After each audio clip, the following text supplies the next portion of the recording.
XIX, e aqui que a gente vai entrar na figura do Abai Kunambai. É possível projetar a imagem dele, né, do Abai Kunambai. Esse é do livro, do Abai especificamente, se possível, né, que a gente, da aula passada, a gente projetou a imagem do Abai. Ele vive o período, né, de metade do século XIX, chega a viver alguns poucos anos do século XX. Estamos passando aí as imagens e apresentações da última aula. Vocês têm no vídeo 1, o Abai, né, o Abai, que vive justamente o período segunda metade do século XIX. E entra no século XX, e justamente nesse limiar, já no final da sua vida, ele escreve o principal livro da sua carreira, que é o Livro das Palavras, sobre o qual nós vamos mostrar daqui a pouco as ilustrações e falar sobre ele. A importância do Abai, né, para a cultura cazaque é imensa, porque, entre outras coisas, ele é o criador, é considerado o criador da literatura literária cazaque. Além disso, ele foi tradutor de inúmeras obras estrangeiras para o idioma cazaque. E, entre outras coisas, valorizava imensamente a cultura ocidental e também a cultura russa. Entre outras coisas, considerava que os cazaques precisavam, né, de todas as formas, né, e que a melhor defesa seria o conhecimento. Pregava não a violência, mas justamente o contrário, a paz, e a paz só poderia ser conquistada através não só da união, dos princípios, né, e pelo conhecimento, pelo respeito mútuo. Sabia várias línguas e foi, entre outras coisas, um pensador, né, um filósofo e um poeta nacional, né, equiparável aí a outros grandes da literatura universal. Evidentemente que pouco, diria, saiu desse contexto, digamos, cazaque soviético da época, né, chegando posteriormente a outros países, né, e hoje sua obra é muito lida, acredito que em vários países do mundo, com muitas traduções feitas, isso nós temos essas informações, né, e o Abai Kunambai como o principal, que a gente pode dizer, idealizador da cultura cazaque, né? Mesmo apontando seus defeitos, evidentemente, não deixava de apontar suas virtudes, né? Um grande conhecedor, como eu disse, do mundo, né? Trazendo esse mundo justamente para o seu espaço, né? Para o seu povo, né? Para poder justamente dialogar com a sua, e trazer isso para a sua própria cultura, né? O enriquecimento da sua própria cultura. Bom, de qualquer forma, esse livro, ele é, como eu disse, publicado, ou na verdade escrito no final do século XIX, publicado já no século XX. Nós vamos daqui a pouco passar algumas ilustrações desse livro. O mais importante é dizer que, entre outras coisas também, Abai Kunambai tinha um grande dom pedagógico, né? Mas ele tinha um grande objetivo de eliminar as rotinas que levavam as pessoas ao mesmismo, né? A não sair da mesmice, né? Que o seu povo saísse dos vícios, né? Tivesse curiosidade pela vida, né? E na melhoria, ele só via a melhoria desse caminho por meio da educação. E atribuía sempre um papel fundamental para a questão da família no processo de formação dos jovens, né? E hoje a sua herança ele como principal, até hoje ninguém pôde superá-lo, evidentemente, um lugar de destaque da literatura cazaque, e literatura não só cazaque, mas eu acho que toda a Eurásia, né, com um dos grandes expoentes dessa cultura local, tão fragmentada, tão rica em suas partes, né, a gente pode dizer, né, tão fragmentada, mas ao mesmo tempo tão rica justamente por essas diferenças, se torna um tesouro, né, para todo o nosso nossa posteridade. Esse livro, ele na verdade, ele é escrito, como eu disse para vocês, como já um resultado final da carreira. Ele vê o seu fim próximo, sente que o principal era deixar uma herança, um livro como uma espécie de um recado final, né, ao seu povo e aqueles que quisessem, né? Ele, inclusive, na primeira, são 45 palavras, que na verdade são pequenos textos, não necessariamente ligados, né, entre eles, como uma espécie de vários mini-contos sobre filosóficos, né, sobre a situação do seu povo e sobre o que ele via como caminho para a resolução de determinadas situações. E ele começa, justamente na primeira palavra, falando que percorri um longo caminho entre lutas e disputas, sentenças e discussões, sofrimentos e preocupações, e assim cheguei à idade madura. Cansado de tudo, percebi a fragilidade e futilidade das minhas ações e me dei conta da natureza humilhante da minha essência. Com o que devo ocupar-me agora, no fim, já que restam poucos, né, são poucos os meus dias, né? Aí ele começa, o que ele poderia fazer, né? Governar o povo? Não é possível, porque o povo é ingovernável. Depois, ocupar-me com as ciências. Como posso me engajar em ciência se não há com quem trocar uma palavra inteligente? Ou talvez me dedicar à religiosidade, mas eu receio que não consiga. Essa vocação exige completa serenidade e paz de espírito. E ele encerra dizendo, decidi, então, que o meu único consolo, vou anotar os meus pensamentos. Tá? Anotar os meus pensamentos. Se alguém encontrar neles alguma palavra útil, que a copie ou a memorize. Já se ninguém precisar das minhas palavras, elas permanecerão comigo. Né? Então, uma forma dele começar esse livro dizendo justamente que o mais importante para ele era deixar, né? E aqueles que buscarem da fonte, aqueles que tiverem essa necessidade, ou sentirem essa necessidade, nele encontrarão determinadas respostas. Ele fala depois a respeito do mundo cazaque, que ele diz que os sábios do mundo perceberam há muito tempo que o preguiçoso havia de regra um medroso sem força de vontade. Um homem sem vontade é medroso e vanglorioso. O vanglorioso é medroso, tolo e ignorante. O tolo é sem educação e não entende a noção da honra. Já o desonesto apoia os preguiçosos, insaciáveis, indóceis e incompetentes, e não deseja o bem aos outros. Então, nesse tipo, ele segue um pouco mais, falando que o roubo não para nas estepes. Se houvesse união entre o povo, ele nunca iria tolerar um ladrão que, fazendo uso hábil de apoio de um grupo ou de outro, continua a roubar.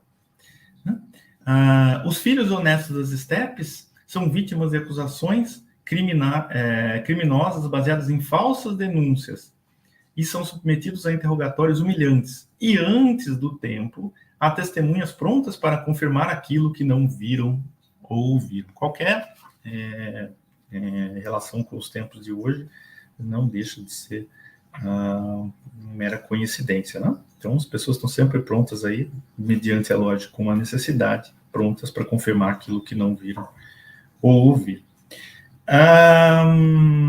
Ele fala que os líderes, lideranças, né, ao chegarem ao poder, não reconhecem pessoas honestas e modestas, mas procuram aliados entre pessoas da sua estepe, ágeis, astutas, contando com o apoio delas, principalmente por meio das hostilidades. E, além disso, continuando um pouco mais aqui nas palavras, eu gostaria de traçar para vocês aqui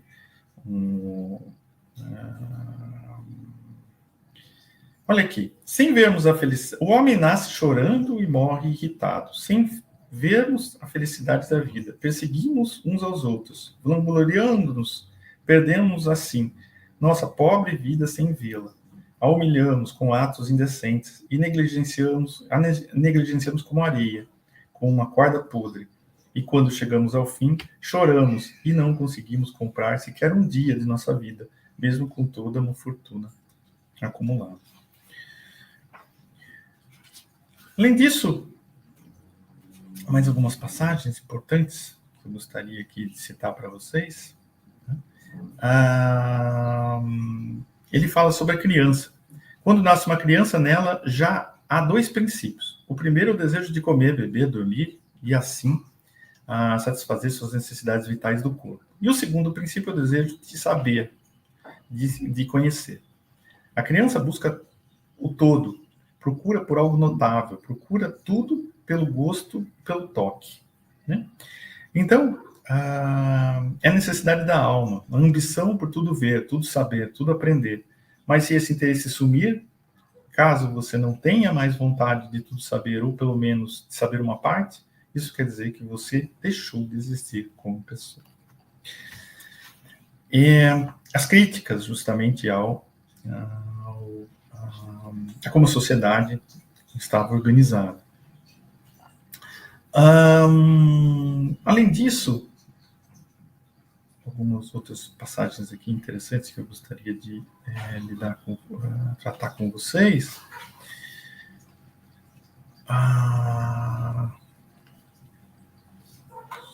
Aqui, ele fala sobre a religião, né, também, que Deus deu... Aqui nós temos sempre uma questão de tradução, tá, gente? Que a gente tem que pensar que esses livros foram publicados inicialmente em russo. Por quê? Porque, vale lembrar, o Cazaquistão pertencia, né, ao Império Russo, depois da União Soviética, nós tivemos N questões a respeito, e também as culturas periféricas, culturas marginais, como a gente pode dizer, né, à cultura russa central. E, evidentemente, que todo, como eu disse para vocês, os recursos, o dinheiro, a possibilidade de publicação, edição em língua russa, ela tinha, evidentemente, um outro corpo, um outro apelo, né, outro público. E, evidentemente, que essa questão de Deus e Alá, né, também há divergências quanto à tradução, né, muitas vezes, porque vale lembrar também que essas questões religiosas durante o período soviético também foram tanto quanto colocadas de lado.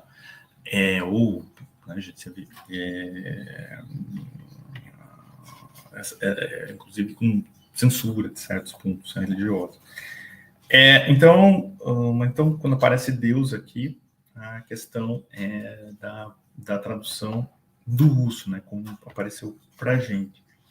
Né? E que Deus lhe deu força o bastante para que você trabalhe, mas você não trabalha. Deus lhe deu a ciência, mas você não estuda. Deus lhe deu a razão, mas você a perdeu. Então, o que nós podemos ver aqui, além disso, ele critica a oração, que uma oração, jejum, peregrinação à Meca, quando realizados sem conhecimento, não podem ser considerados atos de devoção. Então, simplesmente o fazer por fazer. Né? Então, ele critica justamente essas...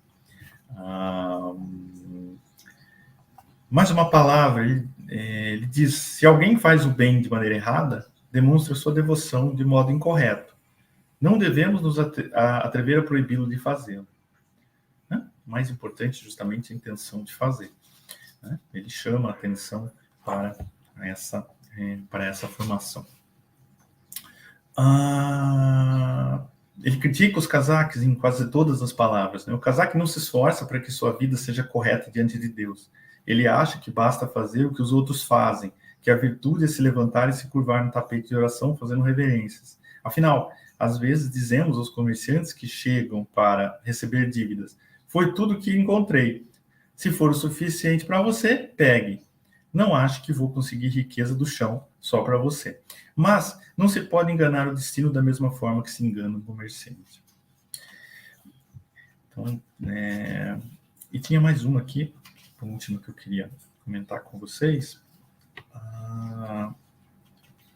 A estupidez e o desinteresse mantêm muitas pessoas felizes. Interessante também a abordagem dele conta isso. Aqui, essa última aí, que eu acho uma das passagens mais interessantes, ele fala, se dirigindo aos cazaques. Ouça, cazaque. Deus lhe disse que ser digno é ser melhor que os piores? Será que foi isso que Deus disse? Ou isso foram as pessoas dignas que lhe disseram? Mas, se existem pessoas mais ignorantes e piores do que você, será que só isso é o suficiente para fazer de você um homem bom? Não? Será que é mesmo um consolo dizer que não apenas nós somos maus? Dizer-lhe, Deus lhe disse que era o suficiente para você acompanhar a multidão? Quem foi que lhe disse que para a multidão não há castigo? Ou você acha que no inferno não há lugar para a multidão? A multidão raramente é composta por pessoas estudadas. Em geral, a sabedoria é encontrada nos indivíduos. Então, algumas posições importantes, né? Que depois ele fala um pouco sobre a ciência russa, que ele considerava importante justamente pela influência na região, e isso é algo que a gente discutiu na aula passada, né, no encontro passado, sobre a questão do idioma russo na cultura cazaque. Evidentemente que hoje o Cazaquistão passa, né, ele diminui essa influência da língua russa, aos poucos. Evidentemente que esse é um processo muito longo, não é de uma hora para outra. A população mesmo, todo cazaque sabe russo, mas não necessariamente todo cazaque sabe cazaque. Isso aconteceu com outros povos do antigo bloco soviético. Então, há uma influência muito grande ainda. Evidentemente que isso vai sendo diminuído com as escolas, né, com a formação em língua cazaque, mas isso agora mediante investimentos, trabalho nos últimos tempos independentes. Mas o Abai considerava que a cultura russa, e acho que todo mundo há de concordar com isso, é de grande importância para o mundo, né? Alimentou com cultura o mundo durante muito tempo e tem uma produção artística muito, muito forte. E por isso a ciência, e além disso a ciência também, né, o desenvolvimento da ciência. Então o conhecimento da língua russa, também da cultura russa, ele considera Abai de grande importância para o povo, né? Ele não diz aqui que tem que ser como os russos ou fazer como os russos, mas ele diz que é importante conhecer pelo menos os contrapontos, né? E saber valorizar, né, essa cultura. Que também faz parte, ou fez parte, já faz parte de alguns séculos, né, da cultura cazaque, também, junto com a cultura cazaque.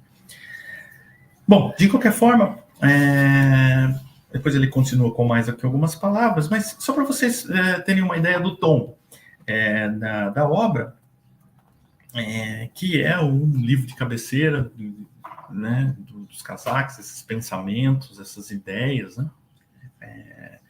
Como vocês percebem, como uma literatura muito trabalho de compilação, né, de diferentes pontos importantes, né, numa forma, não chega a ser bem uma cartilha, mas é uma espécie de um guia, né, um guia espiritual, um guia filosófico, né, sobre a realidade do seu povo. E Abai, tão grande foi que depois da sua morte, evidentemente que existiram vários movimentos. Eu vou mencionar que após a Revolução nós tivemos um período no qual a cultura cazaque ficou à margem, né, ou bem à margem da estrutura central, e criou-se no país um grupo da inteligência, né, cazaque, que se chamava Alash, Esse grupo também sofreu muitas perseguições, mas era um grupo justamente que tentava fazer com que a cultura cazaque permanecesse forte, e muitos achavam que, na verdade, a ideia deles era simplesmente ir contra o governo, uma liderança soviética. A princípio, eles tinham como principal objetivo não um golpe, mas uma ideia de que a cultura cazaque tinha que ter o seu nível de grandeza comparável a outras culturas, né? O seu direito de coexistir. Isso, eu falo de literatura e tudo mais. E a obra de Abai sempre foi uma obra que seguiu e esteve presente, né, como base para outras obras e como base do homem cazaque, né, como um pensamento cazaque, como uma liderança cazaque. E depois deles, nós tivemos um dos líderes do pensamento cazaque já no século XX, Mukhtar Awezov, que escreveu O Caminho de Abai, que foi um livro em 4 tomos, que também é considerado uma das obras-primas, justamente contando toda a história, desde o nascimento dele, na região de Semi, a província do Cazaquistão, a sua formação religiosa, né? E depois todos os passos, né, históricos, né? Suas obras, sua importância. E essa obra do Mukhtar Awezov foi uma das maiores, é uma das mais conhecidas obras da literatura cazaque. Ela esteve como uma das obras prováveis para tradução, né, como depois da obra do Abai.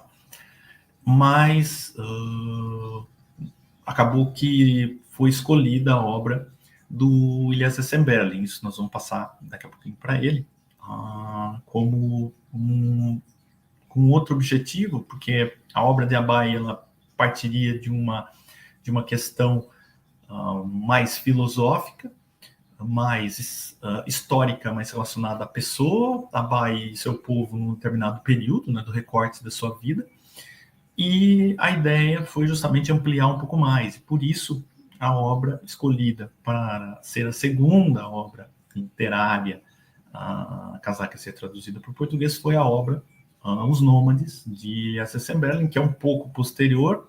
Na verdade, Semberling nasce em 1915 e escreve a sua obra já nos anos 40, 50, e a obra só